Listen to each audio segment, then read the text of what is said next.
Hi, this is Rina Yang, the cinematographer of The Fire Inside. This is the Cinematography podcast. The following podcast contains explicit language.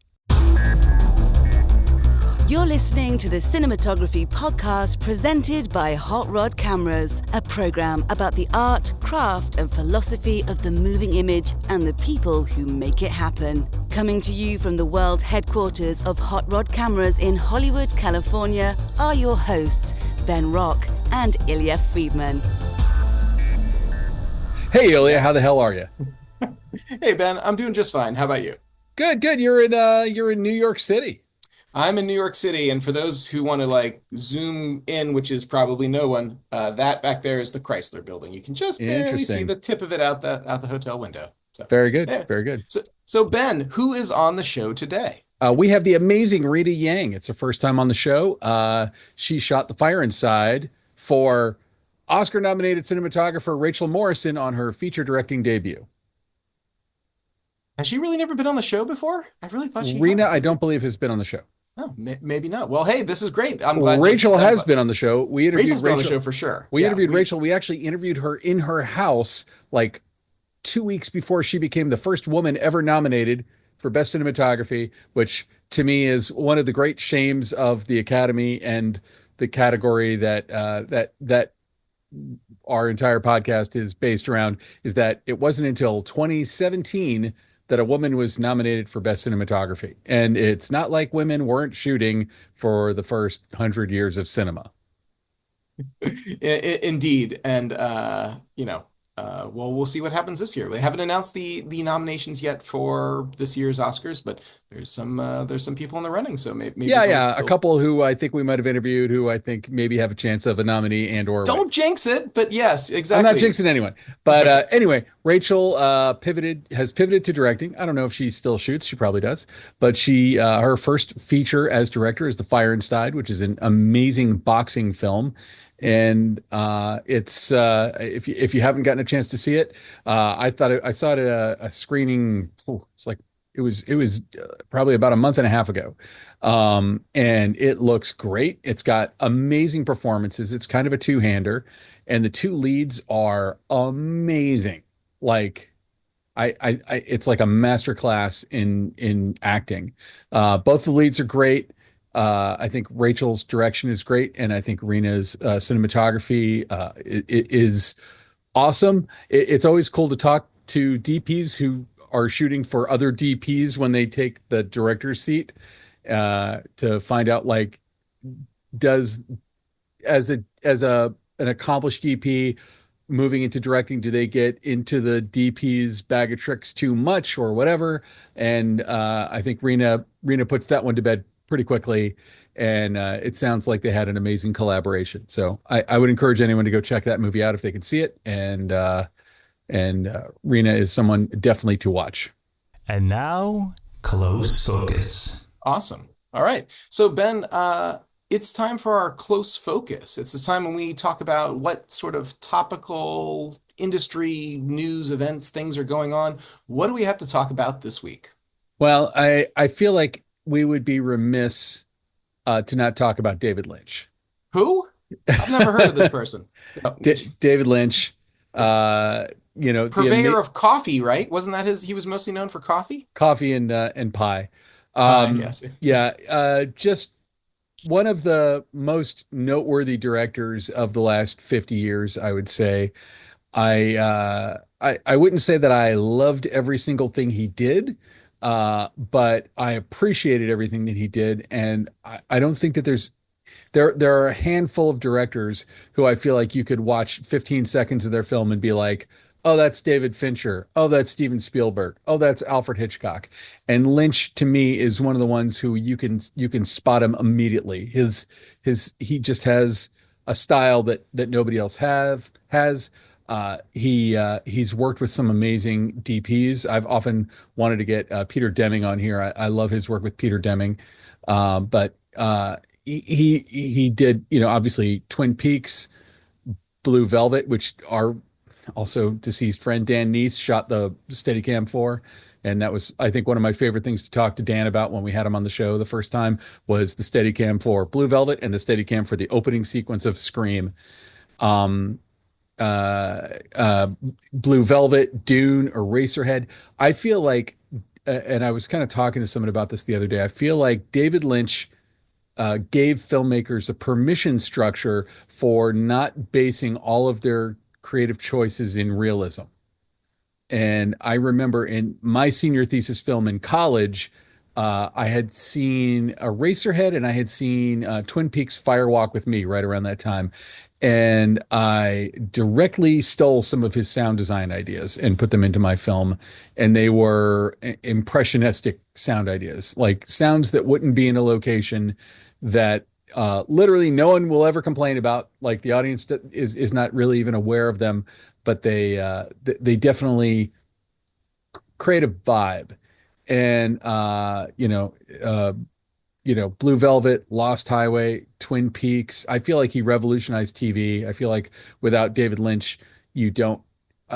I'm not going to say HBO got the idea to do the kind of television that they started doing in the 90s from Twin Peaks, but I feel like Twin Peaks gave everyone the idea that television could be more than, I don't know, the A-Team or Dallas or Dukes of Hazzard. Dynasty, the kind of stuff that was going on television. That television could be art. And I guess that's, even like I wasn't a big fan of his movie Inland Empire, but you look at it and you're like, it's art, man. I mean, like you can make an argument that not all film is art, but I do feel like David Lynch approached everything like an artist. I've known actors who've worked for him. Not every one of them, every single one of them says he was the biggest pleasure ever to work with. He made Eraserhead on his own dime, and that got him discovered by Mel Brooks, who hired him to make The Elephant Man, which put him almost immediately in the stratosphere as far as directors go. And then he was offered Return of the Jedi and Dune. I would pay anything to see his Return of the Jedi. But he took Dune because he didn't want to make a sequel. Dune, not the most respected of the adaptations, and he himself often said that he didn't have final cut, and it ruined it for him, and it wasn't a good experience. But Dino De Laurentiis, who made Dune, turned around and gave him the opportunity to make Blue Velvet, and I think that set the tone for the rest of his career. And Blue Velvet, I guess Dune was the first thing he did that starred Kyle MacLachlan, but then Blue Velvet kind of put Kyle MacLachlan in a meatier, juicier role. Dennis Hopper, Laura Dern, so many great actors that he worked with, and he got like the performances of their career. We wouldn't know who Naomi Watts was, I don't think, without him. She was working a lot, but it was Mulholland Drive that really put her on most everybody's radar. I mean, what can you say about the guy? I don't think it's been since Robin Williams dying that I've been so bummed out by someone who I never met before dying. Mhm. Well, I remember when The Straight Story came out, and Love it. you lost your mind about how much you love The Straight Story. So I love The Straight Story. I think I have it on DVD somewhere. Well, I mean, to me, like The Straight Story is the closest thing he ever tried to make to like a downright conventional film. It's G-rated. He made it for Disney. yeah. And it stars Richard Farnsworth, I think, in his last role. It's really, I mean, like nobody took wilder swings than he did. And when you look at a movie like like Lost Highway or Wild at Heart, you go like, I saw these in movie theaters. These were playing in thousands of screens, and these movies are crazy. Like they are surrealism. And I like, a friend of mine was complaining that we don't have who will be the next David Lynch. And I'm like, well, we still have Werner Herzog. We still have Jodorowsky. I mean, like there are still plenty. And then we have, I think that it's impossible to see a movie like The Substance, which I won't shut up about this year, and not see the influence of David Lynch, or to see a movie like Titane. There are so many movies that I think derive from people like David Lynch, David Cronenberg, who's also kind of a contemporary of David Lynch, like people who were not afraid to bend cinema in ways that nobody else has ever done it. And I think his works are pretty amazing works of art. Will be studied by scholars of film for years to come. I think it's interesting that, look, obviously he's known for his artistic work. I seem to, when I, and I, in my mind, I don't know what your favorite David Lynch thing is of all time, but for me, it was season one of Twin Peaks, and he didn't do a ton of television, but that was like it redefined television, which was amazing. Yeah. It had tons of mystery, and people still reference Log Lady and all kinds of the Black Lodge and all that stuff today. It's became part of the, Yeah. culture, No, became part of the season culture one of of Twin Peaks is just brilliant from start to finish. And as I mentioned, or I alluded to, I was starting to allude to before, it's like he ended up doing a series of 4 commercials for a coffee brand in Japan, specifically that like kind of spoofs Twin Peaks. And it's done like kind of crazy and artsy. And you can find it all over the social media. It's out there. Yeah, I would say my favorite thing of his of all time is definitely Blue Velvet. I rewatched it just a few years ago. And that I mean, like as an aficionado of horror movies, I would be hard pressed to come up with a scarier movie than Blue Velvet. And it's not just scary because of the circumstances in the movie, but I feel like it's a movie about how creepy the adult world is when you are young, and how it just doesn't make any sense. And just I don't know. I mean, I could talk about Blue Velvet all night. I think it's one of the best made, most beautiful. I didn't understand it when I was a teenager. I remember seeing it and being annoyed by it and thinking it was pretentious. And then years later, watching it again, and it's not that it isn't pretentious, but it's so dark and creepy and then hilariously funny. And that's something that he would do all the time. And I probably few people would make this comparison, but we've had him on the show before. Don Coscarelli is a director who I think is able to mix, for him, I think it's more horror tropes and humor and like absurdism. And I feel like with David Lynch, it was more like noir mystery tropes with a healthy dose of the Wizard of Oz in everything. And then like, just, I don't know, like unironic humor that just hits you in an odd way. And when you see him interviewed, and there's tons of interviews of him on YouTube that you can find, I feel like you get that he was a guy who had a rich sense of humor, who knew exactly what he was doing, who had an amazing presence. And I remember hearing about a year ago that he had emphysema and was kind of not able to direct anymore. And I was super bummed out. I'm like, he'll figure out how to do it. And then, when I got the email, I think it was just a Variety email that said that he'd passed away. It was just like, there goes my day. Like, what a terrible thing. What a huge loss to the art of filmmaking. Oof. Yeah, he certainly is a singular vision. That's for sure. Yeah, a lot of filmmakers owe him a debt. A lot of people were heavily influenced. So yeah, we'll see. I don't know who the next David Lynch will be, but I don't know if it's someone. I mean, it's probably someone who's loves his work. So, yeah. Or Anyways, who just loves weirdness and surreality and absurdity. Who's the next? I mean, like he was the next Louis Buñuel. I mean, for sure. That's really accurate. Yeah. There's a little who was highly influenced by Salvador Dali. So Yeah. it's anyway, and you kind of feel like that thread going through anytime I think you see surrealism and surrealist in cinema. But it's harder to pull off than you'd think, and he Yeah. did it. He did it with just amazing style and mastery. So anyway, sorry to bring the room down, but I just felt like it was something we needed to talk about. All right. Well, Ben, I think it's appropriate that we get to the interview with Rina Yang. Here we go.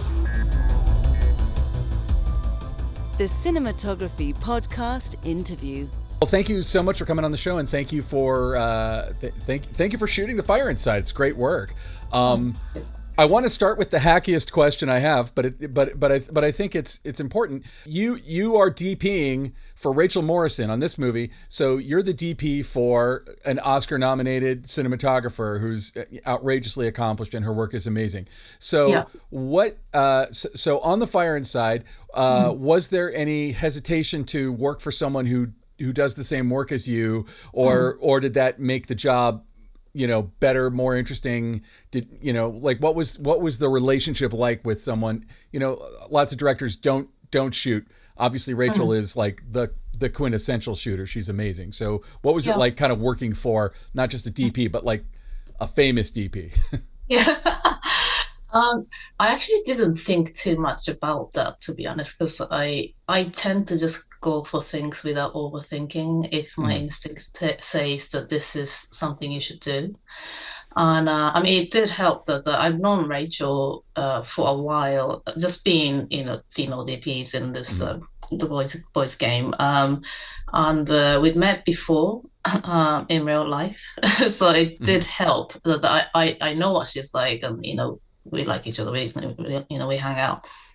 So that kind of whether we would get on a personal level kind of thing, I didn't really have any doubts that it's going to be okay. And I'm also used to shooting for say directors who are not full-time directors, say like the actors, musicians, or I'd also shot for Bradford Young, who's also a DP, and he was directing commercials. So I'd had kind of experience working with someone who's not necessarily a director, although Rachel is a director. She's been directing TV shows and commercials, and so.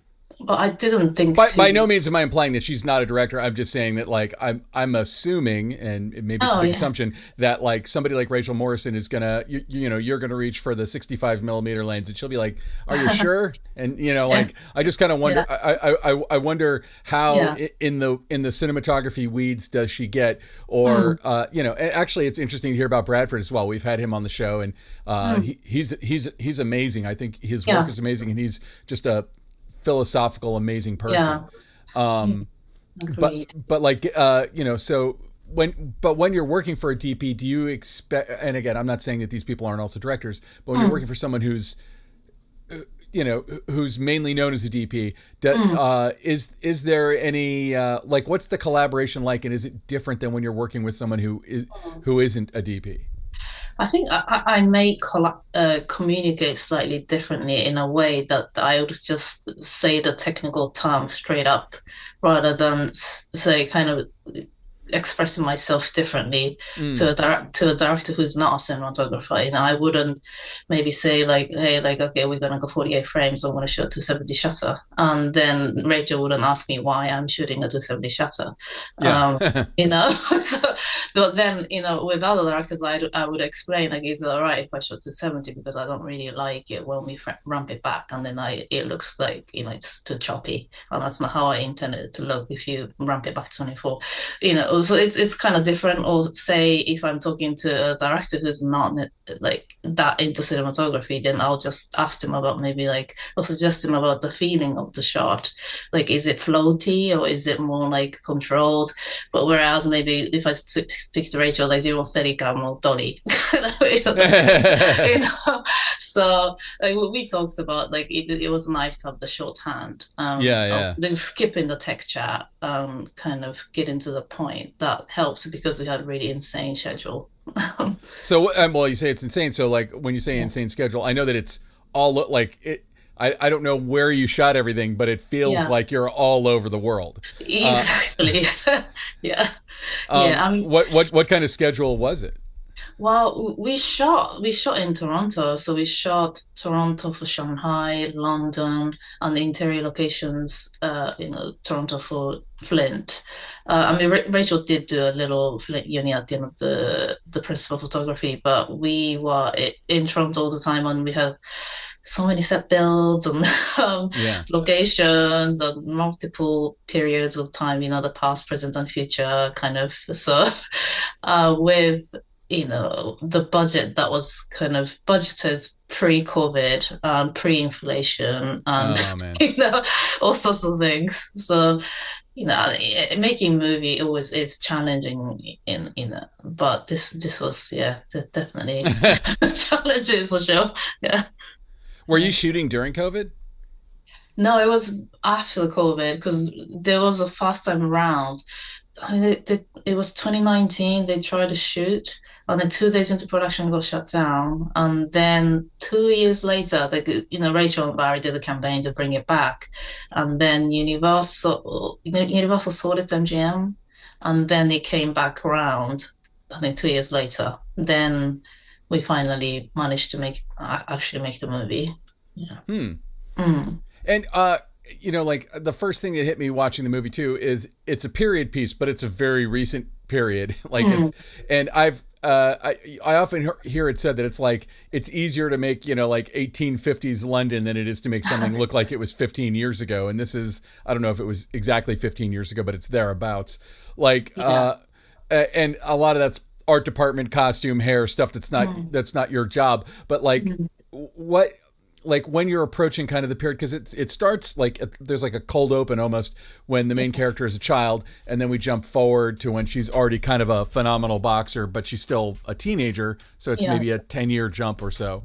What were your thoughts about how to denote period in the way that you were filming? Yeah, because I mean, authenticity was important for us because, Claressa Shields, she's still very much active. She's still boxing, and this is a biopic about her, and so we were kind of aware of, say, the kind of lights they have in Flint, or the 2012 Olympics in London. They used certain kind of broadcast cameras, and they had this very specific LED tunnel that we really tried hard to replicate. And so it's just very subtle, kind of period accurate pieces and lighting peppered in. But because it's not like we're in the 80s or 50s, you don't really notice it unless you maybe think about why we are using lo-fi LEDs here and there. Yeah. Hmm. And also, given, like you said, it's a biopic, and it's a biopic of someone who's, both of the main characters, as far as I know, are still alive and active right now. So, and I guess, I assume, I don't know if the actors or the writers or whatever are talking to the real people. I assume they must be. But for you, did you go visit any of the real locations? Did you study the Olympics footage, any of that stuff to kind of really nail that look? Yeah, I wish I had a chance to visit Flint, but because the pre-production was so fierce that we did talk about going to Flint, but then decided we had no time. I mean, Rachel's been there before, and so I heavily relied on the documentary T-Rex that the film was based on. And also the filmmakers of the documentary made a book. It's a really beautiful book on Flint and Claressa, so I would kind of refer to that as my reference. And the Olympics, we did watch all the fights that she was in, and what it was like, kind of the venue, and then the coverage wise. And because there is a lot of boxing in this movie, because it's a boxing movie. Did you look at were there other boxing movies or other boxing footage, even live sports footage that you referenced to see how did they shoot it in, say, Ali or something, or Rocky, or any of the many Rockies? Were you leaning into how it's been filmed before? Or were you trying to come up with new ways to film it in a more interesting way? I think neither, because I think I had seen those boxing movies as a child in Japan, I think, but not with the filmmaker's eyes, but just as a child watching those movies. And I did kind of vaguely remember, and to me, it felt like that was enough, because I didn't want to study them and say copy the shots or be influenced by this visual noise that I didn't need in my head then. And I think in terms of Rachel and I talked about how we wanted to shoot the boxing, but we decided that ultimately we just wanted to feel the fight from Claressa's point of view rather than doing cool boxing shots. We did briefly talk about do we bring in Phantom, are we doing body rig here, and it just didn't feel right, because even early drafts of versions of the script, we had some surreal kind of dreamy sequences, but as we started to prep the movie, it didn't quite feel right. So we took those out, as well as this kind of say it could be over stylized boxing shots. Mm-hmm. So then it came down to very simple, just just kind of being being with Claressa in the ring kind of shots. Yeah. So what, like, let's get a little technical, but like, what was the approach? Like, what lenses, what was the feeling you were trying to get across with the way that you were filming that kind of stuff? Filtration, anything that you were using to kind of get into the ring, because you're saying into the ring. Because the story is so much about her and her mentor, and it's really a character piece in so many ways. It's a beautiful character piece about sort of a surrogate father-daughter relationship ish. Yeah. But like when we're in those rings, like that's like those fights are very, they're visceral. Yeah, I think it is a beautiful two-hander, like a character story rather than, it's a boxing movie. It is a boxing movie, but boxing added on. So I think our hero lenses tended to be something like 27, 29 mil or 40, 50. And then we would rarely go longer than 50 mil. And for the dialogue scenes, same for the boxing matches. When we were in the ring, I think we were living on 27, 29 most of the time. Oh, wow. So pretty wide. Yeah, and we might have gone to 40 when we had to sell the punches and it just felt like we were too close. What camera was it? We used the Rialto. What size sensor is that? We ended up, so we had Venice too, but then we swapped out the sensor to the 6K because we didn't want 8K. Yeah, I mean, the Sony does have this clinical look, and we just didn't want that much details. So we had the Venice 2 body, but the 6K sensor. So, the new camera, but then we put the old sensor in there, and we shot on the Panaspeeds. And is that's a full frame size sensor too? Yeah, 6K, yeah. Yeah, so when you're saying you're shooting on, what'd you say, a 29 millimeter or whatever, 26, so that's even wider appearing on a sensor that size than if it was a Super 35 sensor. Yeah, so I guess it feels like, I don't know, I can't do the math right now. Maybe it feels like 24 or something. But it's like pretty wide without going fisheye or distorted. Yeah, that's it. Yeah, I mean we were 239 movie, so it's kind of cropped in. So maybe that didn't feel too warpy or that wide. But yeah, so that, and then we did use some long lens for maybe the Olympics where we were outside of the ring looking in. But those are the only times we would go long lens.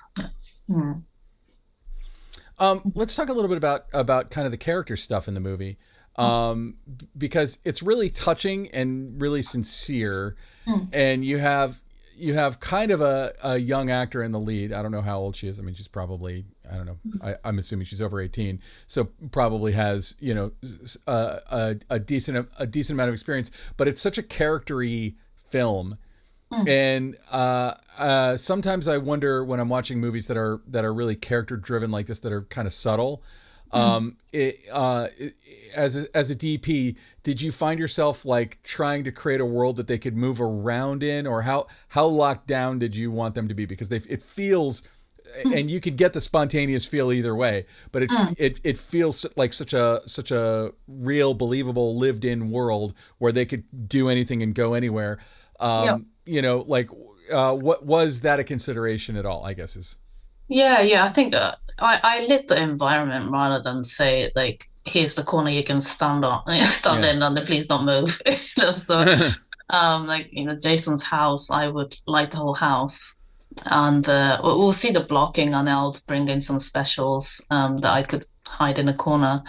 But although it was set build, it was still quite tight with all the crew and the cameras and and the actors in there. So it was pretty much kind of, you go where you feel like it, and then I'll try and find you with the light if I need to. That was the approach. Yeah. Yeah. Well, and so was it? I guess was it like Eternal Sunshine of the Spotless Mind, where you're kind of stacking up practicals and trying to light it as practically as possible, or Yeah, I think for us the pracs were just accents in the background, so we would try to push the light through the windows, mm. and as well as I had some soft boxes like a little ceiling that I can pop out to add the ambient from the top. That was a get out of jail bill. And then I would have some eye light that I would float next to the camera if I really needed to have a little sparkles in their eyes. I was using Dash, the little I'd call it mushroom light because it looks like a mushroom Oh yeah, with I a know the ones you're little talking dome about. on it. Those are really cool.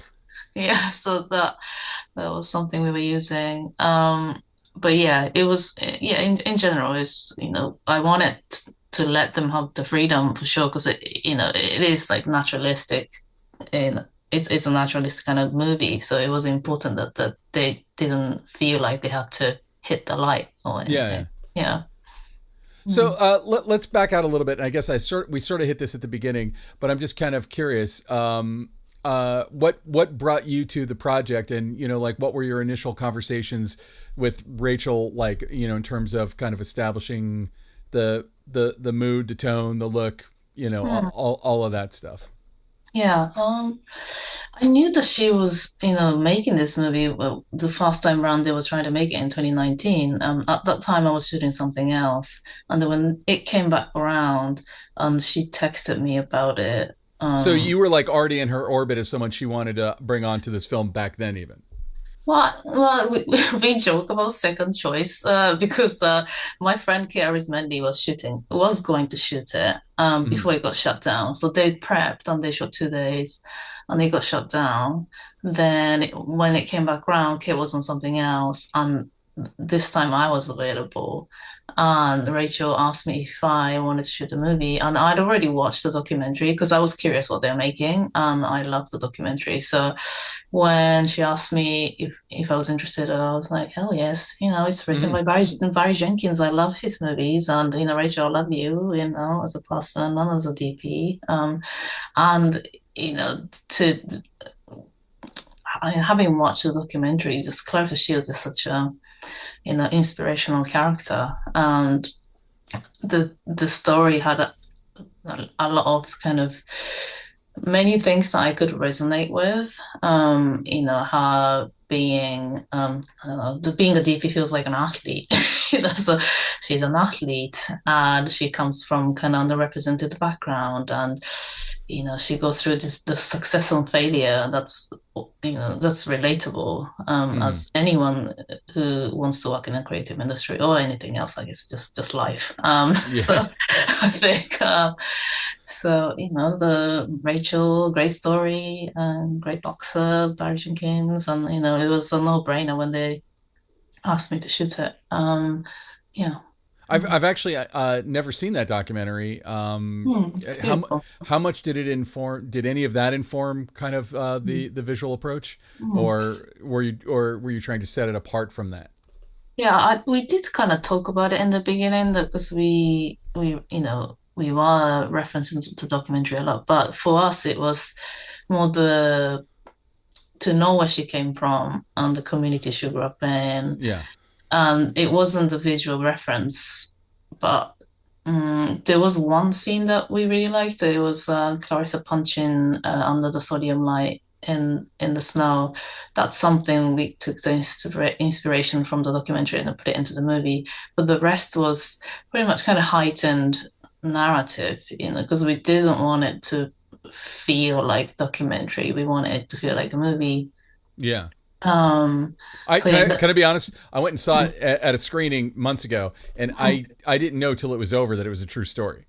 Uh, oh. because doing the podcast, it's just like, hey, would like we know Rachel, we love Rachel's work, Yeah. and it was like, hey, Rachel has a new movie, will you go see it? I'm like, absolutely, but I hadn't looked into it, and then like at the very end when they show the real Clarissa, I was like, oh my Yeah. god, this all really happened. This is nuts. Yeah. No, I'm glad that she's getting the recognition that she deserves. So what she's done is amazing, but just no one wanted to, you know, support her back then. Yeah. Yeah. Mm, So like I mean I know that you were kind of saying that like just the compactedness of the production itself was a challenge. mm, But you know, like were there any sequences that you found especially daunting, challenging, mm, satisfying to pull off, or any specific shots? You know, I mean it's so visual, but it's also just in this very lived in world. And mm, so sometimes when you're watching something that's so convincing in that way, mm, I don't see the hardship that went behind, you know, the mm, the mm. the bigger sequences for you. Yeah, I guess all the boxing fights so much as daunting and satisfying at the same time. Uh, The anxiety of like, are we going to get the shots in the can without anyone getting injured, or you know that pressure. Because Ryan was in basically all the shots, and she had to throw the punches, and she had to be in there, and we had to make sure she doesn't get injured, so we can do all the fighting scenes. and So she basically is trained almost as a stunt person at that point. yeah, I mean, she was an amazing boxer. I mean, it's astonishing how, where she came from, and such an amazing boxer she became. So that was a huge challenge, and but then at the same time satisfying when we were able to shoot the scenes, and the fights looked amazing thanks to Ryan and the opponent, and also amazing, camera operators who are in the ring with them. Um, Was there what kind of trickery did you use in mm, there? Was it kind of the old school of just like putting the camera so that they could miss each other by 8 inches yeah. and Yeah, yeah. pretty much. We kept it very, very simple. It was just a Rialto handheld, or we used GG rig, which is like the hybrid of handheld and Steadicam, which I liked because Steadicam, it's just sometimes it's too slick, especially for boxing, and also not as reactive as I'd like it to be. But then Mm. handheld would be too shaky for some shots, so we would use GG, which does have some sort of stabilization, but still has the kind of little roughness to it. So I'm we not familiar with what that is. Is that like a gimbal or something? yeah, it looks like, I mean, it attaches to the Steadicam arm on the vest, but it has this kind of gimbal that kind of is a Mm. little floaty. And, so yeah, luckily we had a great operator. Oh, that was another challenge that we had so many operators, because so we originally had Mike Heathcote who did all the Creed, and he's done done boxing movies, and he was prepping with us. He would attend the choreography session with us, and we would design the shots with him. But then a week before the shoot, he tore his abdomen, and he had to rest, of course. Oh no. But it was so busy in Toronto that we had no consistent camera operators for a camera. So we would have like a week of this person, and the Oh 2 weeks of wow. this person. So that's kind of the reason why me and Rachel ended up operating some of the scenes, because we had more time to prep when we knew the actors and the story, but then not necessarily the operator who I was got curious if you've flown done in a few days I was curious before. if you'd done any of the operating, and I mean, again, it's not out of the realm of possibility. A lot of directors will operate, but I was wondering Yeah. if Rachel ever wanted to get in there and Yeah, I mean, yeah. she did ask in prep. That was something. And I was like, I'm fine, as long as the director's a good operator, I don't mind. And Does she have the qualifications? she does.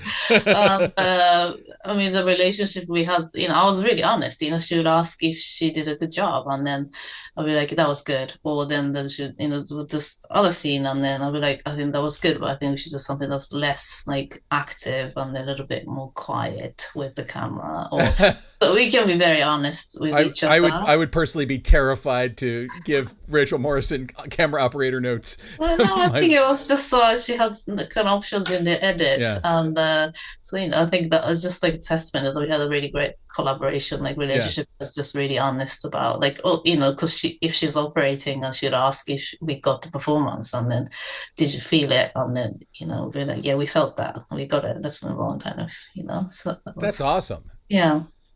So that was great. Did I mean like what percentage of the movie do you think you operated? Oh, very little, because again, we had for boxing matches, I was looking at like six cameras, and then but I was mixing lights live myself Oh my rather God, than really? and talking to the operators at the same time. Like, don't go there. No, you gotta cast the camera. Okay. So You know? so I have a question that torments me that I want to know. Okay, Yeah. so you're looking at 6 monitors. How do you keep your eyes on 6 monitors? How are you able to do it? Like, to me, Yeah. that is Yeah. something that, like, the people who do it blow Mhm. my mind. Oh, I mean, I'm kind of used to it because I tend not 6 cameras, but I'm used to like talking to 2 cameras Mhm. from the DP station. But when I say 6 cameras, I say the three are broadcast cameras, and then the other three, we brief each operator. So like, your task is you're gonna be in the ring with her, or like Mhm. you're gonna be by the side from through the rope. Then this camera is gonna be maybe up in the arena from bird's eye view. So Yeah.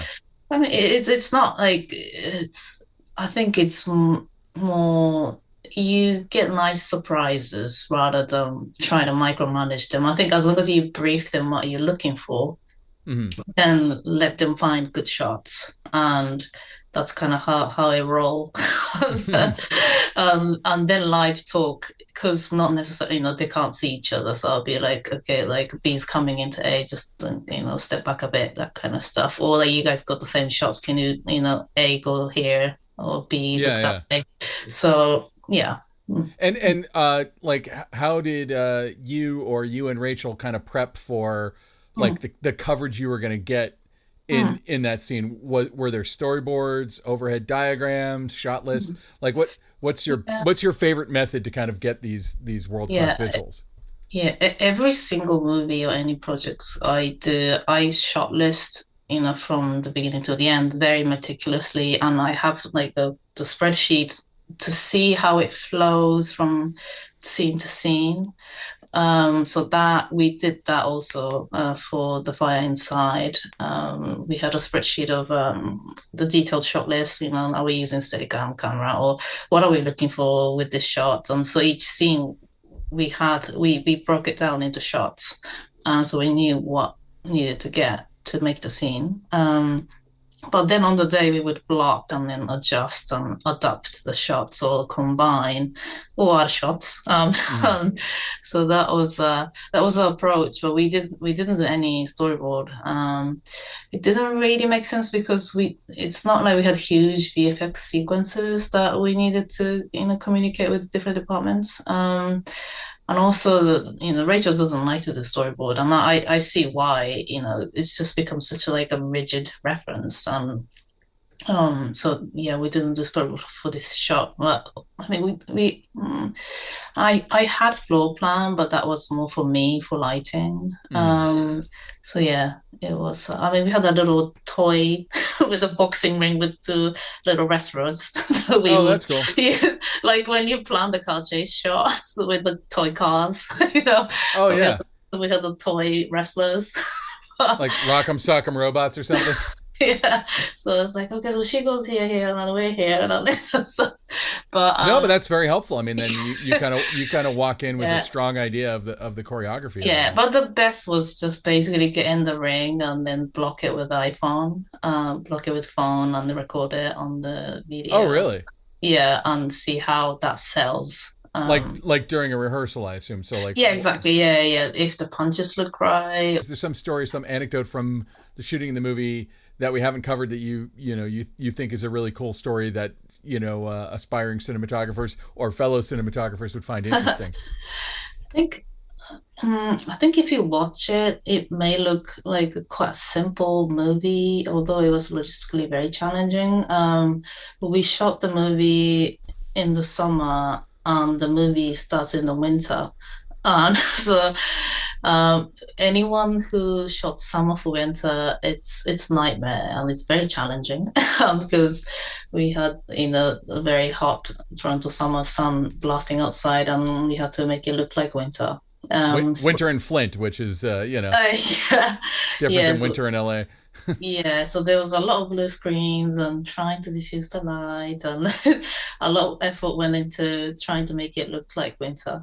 Um, and I also the main location, the gym, because it was practical location, and again because it was summer for winter, our first week of the shoot, we had to shoot nighttime, I mean, night for night. Mhm. And we had the two little kids, Clarissa and Zay, when they're, I think when they were, was it 12? Yeah, when they were kids. And because it was night shoot, it was 3 or 4 a.m. with kids Oof. trying to box, trying to keep them awake. Well, I bet That they were was punchy. yeah, that was very challenging, because anyone would feel sleepy at 3 a.m., but kids and trying to box, that was definitely a challenging moment. And when we finished shooting that location, we were very glad. What was that, We Jim? survived. Was that Jim? The Oh wait, you didn't shoot that in Flint. So that Jim, was that the Um, real one or no? yeah, it was a set build, but on location, yeah. Hmm, Okay. Well, why'd you have yeah. to do it? Why'd you have to shoot at night if it was a set? Well, because it's supposed to be, was it? Oh, it was just we had too many windows to tent, and the tent would have been humongous. Oh man. We couldn't afford it. Oh Like man. 100 foot tent outside wouldn't have been enough because I needed the light and the distance and height and yeah, just we were Oh like, man. okay, we need to shoot night for night. We just gotta bite the bullet and try and keep the kids awake. Hard enough to work with kids during the day, man. I At know. night is Yeah, and it's fast week, so that was challenging. Yeah. cool. Well, I just like to ask you some questions about, sort of your career Yep. leading up to this. Yep. And I always like to ask people, like, what was the moment in your life where you realized being a cinematographer was like a job you could pursue, and like when did it occur to you that that's what you were going to pursue? Hmm. Yeah, so I completely fell into this. It's not like I grew up dreaming to become a DOP as a child. All I wanted was just move out of Japan somewhere where I can feel like myself. I mean, Japan here is amazing, but if you're a little bit different, you feel like, you feel very suffocated there. I mean, going back now is a bit more fun. But growing up, I wanted to go abroad, kind of leave Japan. That was the initial, dream. Then I moved to London when I was 21 after saving up money for like, I don't know, 10 years. And then I lived there. When I moved there, I didn't speak English. So I studied English for like a year. Then because I loved living in London so much. I was like, okay, I need to stay here. But okay, in order to stay here, I need to get a visa. And then and then I heard about this the degree, the BA degree, that if I had this degree, study for 2 to 4 years, I can get work permit after. So it was very like logistical calculations. Like, okay, I go to school for another 2 years, I get this degree, then I get this degree, then I get a work permit, and I can stay in London for 5 years. Great, this is my life plan for the next 5 years. Then I was like, okay, what should I study? And I looked at like I was into like photography, art, and I would make my own stop motion animations and edit stuff. And I did love watching movies. So I looked at, say, learning fine art and modern art, but I didn't really get the course description, didn't really make sense to me. Mm. I'm not sure about this modern art course. And also, it would take me 4 years to get a degree. So that wasn't really, part of my But plan. But it's not like cinematography is like a lock and load career, but modern yeah, art is maybe even a tougher line to walk. yeah. So I ended up in a film school because I saw this ad on the bus one day saying that you can get a BA in 2 years. I was like, oh, brilliant, that's perfect. I love watching movies. Let's go to film school. then then I then I got in, and the only thing I knew about filmmaking then was that there's a director, full stop. Um, so I didn't know anything about filmmaking. Like if the teachers asked what you guys wanted, what do you want to become, everyone would say, I want to become a director. Yeah. So I thought, I guess that's how you make movies. So you're a director and then you make movies. But then transpires it's not the way, and there are many different roles. So I studied film school. I thought I'd become an editor because I liked editing. Mhm. I guess because I could manipulate the shots. But then at some point, I didn't like the shots I was getting, and I didn't understand. I was like, "What is this shot? I can't use this." Or, why won't they just go here and shoot it like this? And then, Is that like, then real quick, like chronologically, are we after you're out of school? Were you working as an no, I'm editor? still a at school because we had to kind of pick what we wanted to pursue, and I thought I wanted to become an editor. But then I realized that that's not what I wanted because and also I was working as a runner on short films or small projects on weekends and during the holiday. And one day I saw this woman working as a DP, and I didn't know what it was, but because I'd never seen it before, I've only seen boys in the camera department, and I had to just double take. I was like, "What is that? Like, what is she doing?" And then someone told me that she's a DP. I was like, "What? Like, what? She could be DP?" Because I thought I had to just do all these things the girls do it. and then, Oh, really? and then it was like eye-opening experience for me that like, wow. And then Do you I remember? Do you remember who she was? oh, so her name is Sarah Dean. She's British DP. And so that was like an eye-opening experience. And I was like, I want to do what she's doing. That's what I've been wanting to do because I always liked touching cameras and doing like filming things myself.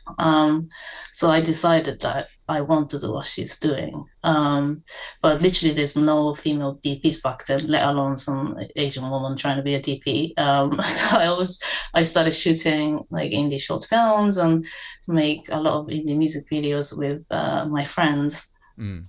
And then, Is this still in school or are you out of school now? oh, this is out of school now, making short films and music videos. I did work as a clapper loader on bigger projects to support myself while I was shooting smaller projects as a DP. And yeah, I was shooting so many music videos, and then the big labels started to ask, they started asking me to shoot the music videos, the signed big artists, and then that's Yeah, kind you have a ton of music videos on your reel, yeah. yeah, so that's how And it's interesting because it's like a time like I think of the golden age of music videos starting in the early to mid 80s and kind of petering out in the early 2000s, but yeah. you have a lot of stuff since in the last over the last 15 20 years, tons of music videos. Yeah. And to me it's like it's great to see it. But like the music video world might as well be on another planet as far as I'm concerned. Like I don't quite understand where the music video because like the middle class fell out of music videos, so it just became like crazy low budget music videos, or like again, this is from the outside looking in from where you are, bigger budget music videos with major artists. Yeah, I mean, music video is such a great place to train. Yeah. It was a really good boot camp for me that you have very little money, but you have to make it look highly visual. Every single shot needed to be maybe like eye candy or, it look amazing. But then you have to run around and do things yourself Yeah. because you have a lot less resources. Even on those, because again, again from the outside looking in. That was me coming up, but now that if I do a bigger video, so it's not so much like I'm running around doing my own thing. But still, the pressure of kind of striking visual is very high, because it's all about the visuals and the song, rather than say there's a dialogue. So that was a great training ground, shooting music videos, and then transition into commercials. And then at some point, my agent told me you should start shooting narrative. And I'm like, okay, well, I've done actually loads of short films at the same as well as music videos. It's just I got busy in music videos and commercials, and I didn't have time to do so many short films. But I'd moved you got to ride that out when you when you get on a wave like that. Yeah, so I started shooting TV shows, did a bit of that, and then then recently I started shooting movies. Well, you're off to an amazing start. I think this movie's definitely. I don't know. Again, not sitting in your shoes. Like I would imagine your phone would be ringing off the hook right now that people would be wanting you to shoot their stuff because it's such great work. And the Oscar season's just kind of starting to get going, but I'm assuming it's going to be at least in the mix. It's very saturated there. So. It's saturated and it's also political as all hell. And I was talking to a friend of mine who's a makeup effects guy, and he was talking about how political the makeup effects world is in terms of just getting in the Oscar races and union awards and stuff like that. Wow. I mean, like, this is I think it's a pretty substantial, awesome film, and I think people are Thank going to be you. really moved by it. Yeah, no, I'm happy if people watch the movie and then the award and everything is the cherries on top. I mean, for Yeah. me, maybe not for everyone, but Well, yeah, yeah.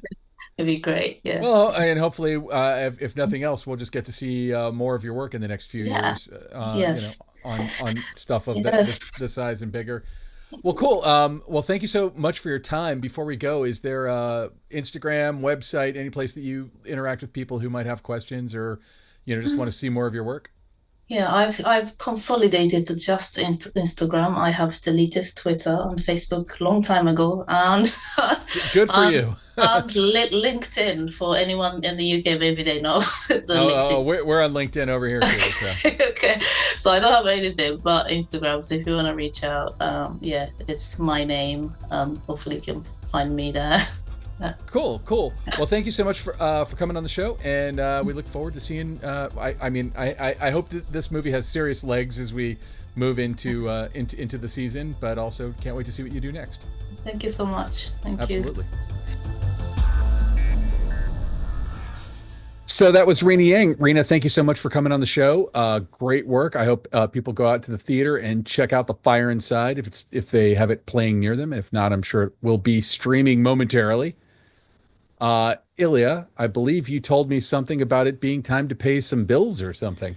It's true. We have to thank our fine friends over at Venus Optics slash Laowa. Their website is Laowa Cine if you'd like to take a look at what they've got going on. They have a ton of cinema lenses, including the Laowa 24 millimeter T8 two times macro Pro Tube. And that just kind of rolls off the tongue there. I know it's a long name, but what it is a probe lens, and they spell it with When a you said number T8, in I the was like, that better be a probe lens yeah, because, they spell it with a number in the middle of the word. So it's Pro 2B or Pro Tube, as I think they actually would like everyone to pronounce it. And it's an incredible set of three probe lenses. They are waterproof and I mean, or to a certain distance, I want to say like 36 centimeters or something like that. So plenty enough to go into like fish tanks and things like that. They also have interchangeable mounts. So for pretty much any camera system out there, they come in PL, but you can also get EF, RF, Z, E, and of course, Leica L, which is very popular for multiple camera systems out there that have all adopted the L mount. They're pretty affordable and very high quality. $2,800 for one, and then they have a three lens kit, which I want to say is $8,500. oh, So, nice. and this three lens kit actually offers quite a bit of versatility, bent angles, different sorts of trickery, and T8 for a probe lens is actually relatively fast, especially considering that just a few years ago, the only sort of budget priced probe lens out there was a T14. So I was about really, to this say, like, is I seem to recall that the Fraser lens was like a T20 or something yeah, ridiculous. I think it also was an 8, but you didn't really want to use it at less than a 14. You really did Yeah. want to have it like stop down. You really wanted to get a lot, or at least, 11/16 split, which is really what the 14 is. So But anyway, yeah, you're not going to be shooting an interview on a probe lens. You're probably going to be shooting outdoor nature stuff or something, where you can get a lot of light. yeah. Anyway, Tabletop. I've messed around with the Pro Tube lenses, and they're incredible. The three lens kit comes with a very nice case, native PL mounts, as I said before, but definitely worth checking out. Of course, you can check them out at Hot Rod Cameras. Hot Rod Cameras keeps demos of these lenses, so you should come on down if you're in LA and check them out. Otherwise, reach out to us because there might be something we can do for you remotely if you'd like to see them. They're worth seeing. They're pretty impressive, I'd like to. especially for tabletop, any sort of miniature Oh work, yeah, anything like that, stop tabletop. motion. It's the All of best. these Yeah. things are yeah. And now, short ends. So, Ben, it is our short end time. It's the time we talk about our pet obsession of the week. What are you all about? What is your obsession? The band OK Go. Anybody Oh, remember yes. remember OK Go? Oh, I know what it's going to be then because I just watched this. So Yeah, yeah, yeah. go for it. You go for So it. OK Go was is a band that I was actually a fan of OK Go's before they got I won't say gimmicky, but became kind of gimmicky with the videos. And they did that one video that's them on treadmills, kind of in the early days of YouTube. It went ultra viral, and because it's like a really clever use of them on treadmills. And then every one of their videos became kind of like a weird exploration of uh, it's hard to explain, but like the concept of how the images themselves were made. Probably my favorite one was the one that they did on the Vomit Comet, where they were in zero gravity for real. And the thing about their videos is they don't use trickery. They Hmm. do it all for real. They did In one camera. where it Yeah. was like they did one once where it was like them pixelated in I think it's Echo Park, and it literally took like 3 days to film the whole thing. And they choreograph these things precisely and come up with a concept, and they work that concept to death. And they did one that was like an amazing Rube Goldberg machine.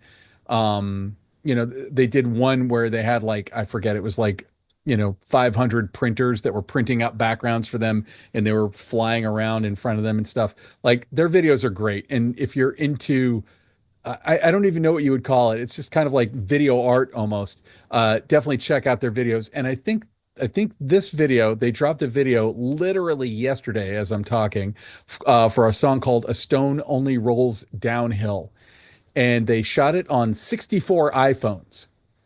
And so basically, they made 64 iPhones with 64 pieces of video that they would play on the iPhones, and they played within the video, and it's all incredibly brilliantly synchronized and gorgeous and weird and artistic, and it's just engrossing. And you look at it, of course, and like, the first thought I have is like, well, any doofus with After Effects could make this happen. But it's like, that's not how they did it. They did it. They do it for real. They made like 64 videos on 64 iPhones and figured out how to make them all synchronize. Wow. And it's gorgeous. If you watch it, there's actually a behind the scenes that it links to immediately afterwards. But like they do behind the scenes on a lot of their videos. And it was just like another home run for them. Like, I feel like and my son has seen all of their videos 1,000 times. It's stuff like it's kid friendly, but moreover, I just think like if you're into kind of just a brilliant use of the form, it's completely worth watching their stuff. And they're also great musicians, so that doesn't hurt. I agree. And let me tell you, for my money, their video for kneading/getting is my absolute favorite. And I would actually recommend that as the entryway to anyone who, maybe their original sort of music video that on the treadmills is. Yeah, Here It Goes Again, I think is that song. But I would say Kneading Getting to me is the most incredible. I think they shot it 3 times to make that work. And I think that the final video, there's like 3 different ones cut together. But essentially, they took a car and they drove it through a track, and where the car becomes an instrument. I've seen it many times. Yeah, it's good. It's 1.2 million views or so on YouTube now. I highly recommend it. Well, I would check out I Won't Let You Down too, which is one that's just the an drone shot at outrageous. the end. It's a drone shot, but it's also just an outrageous piece of mass choreography. Hundreds of people. Yes, and it was shot in Japan, where they got special permission because they go way above the 400-foot ceiling that drones are usually not allowed to fly beyond. So that's they did some cool stuff in that. Yeah. Anyway, so that's mine. So Ilya, what is your pet obsession this week? Well, I was almost alluding to it because drones in this country have a series of regulations, and the number one drone manufacturer is a company called DJI. They're based out of China. For a while, it looked like they were going to get banned from selling drones in this country. That seems to have now gone away. And what did DJI do in response to that? They eliminated the geofencing that allows people to fly in previously restricted zones, including unlawfully. So there are zones currently that the DJI software, if you buy this drone, will not let you fly. It won't let you take off in these areas. And if you approach those areas, it's like a hard stop. You can't go into these areas. Sometimes you can get into them depending on where you're at, but for the most part, no, they really block it off. That's changed with this latest update, and they now just give you a stern warning. And they gave some sort of lip service as to like, oh, it's always kind of been this way, and we're just really all our Go ahead, fly it right into the airport. I mean, like, really? Well, this is like, of course, was very prescient this past week when someone's drone damaged one of the big water scoopers that was putting out fires in Los Angeles. So Oh no. yeah, it was really terrible. And there's photos of it online of the damaged wing and the drone that was recovered. So it's like, yeah, there's some warnings that anyone who's flying a drone should be paying attention to. And in fact, anyone who's got the 107 license that's required to operate a drone commercially really ought to be aware of, because there could be some real serious penalties if you violate that sort of thing. If you're a consumer, there's also penalties, but really I think that the professionals, who they're only people who could ever be anywhere near some of these zones after getting special permits and doing other things, really it's going to be interesting to see what happens. I don't think that people will be bad actors, but there were bad actors during the fires, so you never know. Human nature being, I don't know. It is, I was about yeah. to say, you've met people, right? Yes, Like, I know. I've met people. some of them are outrageous douche canoes. Oh, And yes, some douche canoes buy drones. that's true. Most And drone people are, are like, great. yeah, Yeah, it's a small number of people who will ruin it for everybody else. Yeah. Is really what it is. And I'd say that's just about life. That's really life. Small numbers of people ruining things Correct. is really kind of how it goes. Oh, well, anyway, Ben, I think that just about does it for this episode. Oh, boy. So, where can people find you if they want to track you down? You can track me down at benrock.com.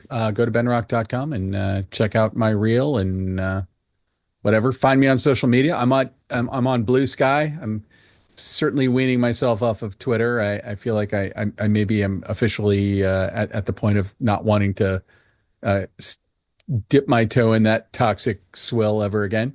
But I'm at Blue Sky at Neptune Salad. Feel free to follow me, say hello, LinkedIn, et cetera, et cetera. How about yourself, Ilya? Where can people find you? Find me over at Hot Rod Cameras, hotrodcameras.com. And this week in New York. So, but I don't know when this episode drops, so it might be too In late New for York, people in New so York. they can track you down that far. They can track me down. I'm not too hard. If they hit me up on social media, I'll probably be like, "Hey, I'm in New York and I'm doing an event this week." And yes, it'll be a thing. So anyway, Ben, I think that just about does it. Do you want to take us out? Oh, we didn't thank anybody. Ah, shit, we didn't thank people. Let's thank some people right now. Okay, so Ben, who do we have to thank? Who made this show possible? Well, first and foremost, our amazing producer, Alana Cody, who's gotten us so many great interviews, and we have some great ones coming up as well. As always, I think I say that every time, but it's true.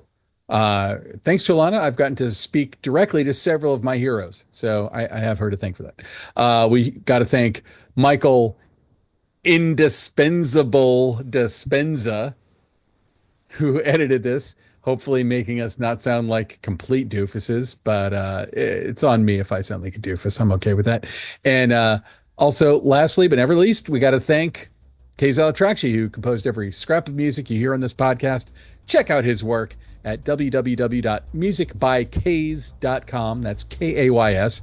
Hire him to score something for you, or color correct your next thing, or direct it, or do visual effects. And I'm not even exaggerating when I tell you he's excellent at all of those.